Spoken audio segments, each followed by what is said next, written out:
Hello, amazing kids! Maradyaw na hapon sa inyo tanan. So, ngayon ay nandito kami sa San Fernando Elementary School, Del Carmen, Siargao. At continuous pa rin kami sa pag-volunteer para sa storytelling project. At ngayong hapon nga ay tungkol dito ang aming kwento, ang Magic Silya ni Tito.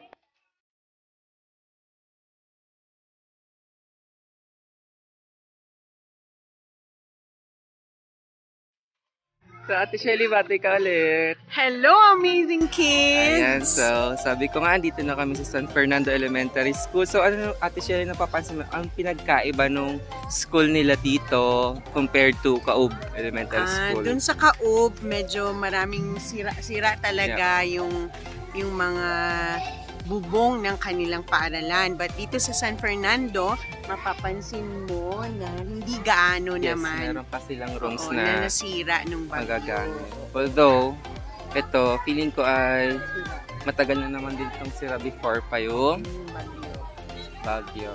Okay, so konti lang yung rooms dito. Actually, napansin namin magkakasama lang ng iba-ibang grades sa isang room. So, multi-grade sila. Oh, yeah. Okay, so baba na kami para sa panibagong kwento. I'm stretching, stretching, stretching. I'm stretching all around. I'm stretching, stretching, stretching. I'm stretching all around. I'll stretch up to the sky and then I'll stop. Hello, Ria. Ate? Hello, Patricia. Balit lang ang baryo namin.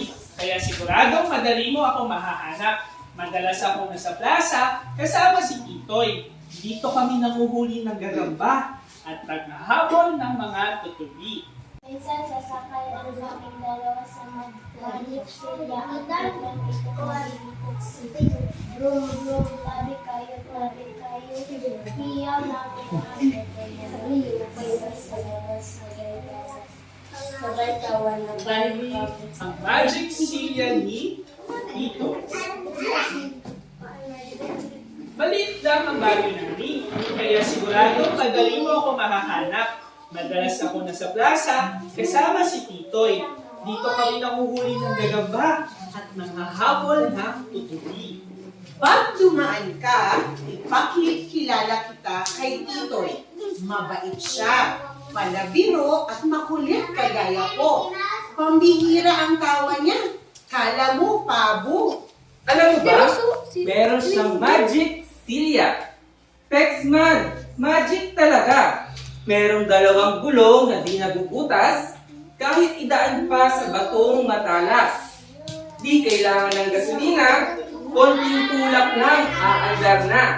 Makulay ang upuan nito at kumikinang ang gara. Tanging ang nakikita nila ay ang anyo ni Titoy.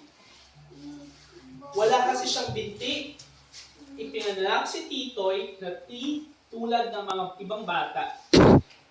Kaya para makaparoon pa rito siya, kailangan niya ng wheelchair. Ay, oo nga pala, wheelchair ang tawag sa Magic Silya ni Titoy. Pero bukod doon, dugtong ni nanay, hindi siya kaiba sa inyo.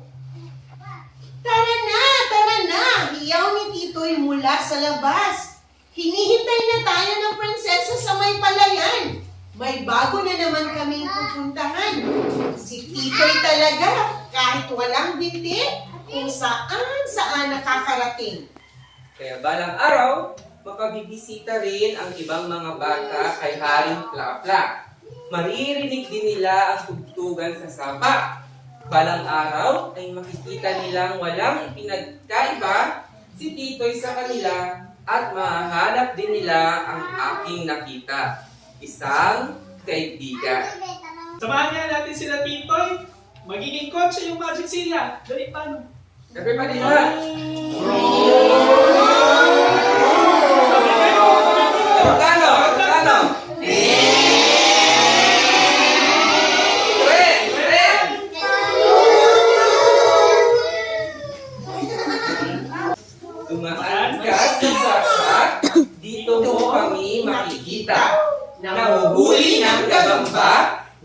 makikipaghabulan sa tubig, nakasakay sa Magic Silya.